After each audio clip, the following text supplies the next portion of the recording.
১৯৮৭ সালের দিকে ময়মনসিংহের প্রাচীন রাজবাড়িটিতে রাজত্ব করতেন রাজা বিটুকে। তার শাসন ছিল কঠোর, অন্যায়ের কোনো ক্ষমা ছিল না। তার চোখে ন্যায় মানেই শান্তি আর অপরাধ মানেই মৃত্যুদণ্ড।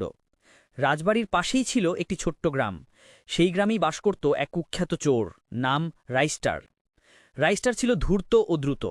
তার নাম শুনলেই গ্রামের মানুষ দরজা জানলা বন্ধ করে দিত।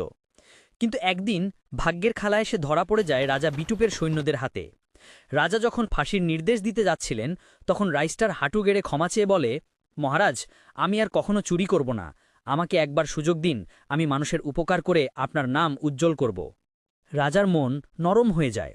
বিটুকে তাকে ক্ষমা করে দেন, এমনকি তাকে রাজ্যের একজন মন্ত্রী হিসেবেও নিযুক্ত করেন। রাইস্টার প্রতিজ্ঞা রাখে। শুরুতে সে সত্যিই ভালো মানুষে পরিণত হয়, গরিবদের সাহায্য করে, রাজ্যের মানুষের আস্থা অর্জন করে, আর ধীরে ধীরে রাজা বিটুকেরও প্রিয়জন হয়ে ওঠে। কিন্তু মানুষ যেমন বলে যে লোভ মানুষকে আবার পুরনো পথে ফিরিয়ে আনে। একদিন রাতে রাইস্টার রাজকোষাগারে প্রবেশ করে। চোখে পড়ে সোনারূপা, হীরা মানিককে ভরা ধনভাণ্ডার। এক মুহূর্তে তার পুরনো লোভ জেগে ওঠে। একটু নিলেও কেউ বুঝবে না ভেবে সে কোষাগার থেকে কিছু রত্ন চুরি করে ফেলে। কিন্তু রাজা বিটুকে ছিলেন খুবই চতুর। সকালে হিসাব মিলিয়ে দেখেই বুঝে ফেলেন কে দোষী। তিনি রাগে অগ্নিশর্মা হয়ে সৈন্য টিপুলার এবং টপ ওয়ানকে পাঠালেন রাইস্টারকে ধরে আনতে। রাইস্টার ধরা পড়ে যায়। রাজা তার সামনে দাঁড়িয়ে বলেন, বিশ্বাসঘাতকের কোনো ক্ষমা নেই। সেই দিনই রাজা আদেশ দেন রাইস্টারের ফাঁসি দিতে। জনসমক্ষে তার দেহ ঝুলিয়ে রাখা হয় রাজবাড়ির ফটকের সামনে।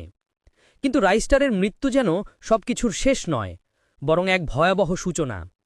ফাঁসির ৩ দিন পর থেকেই রাজবাড়িতে অদ্ভুত ঘটনা শুরু হয়।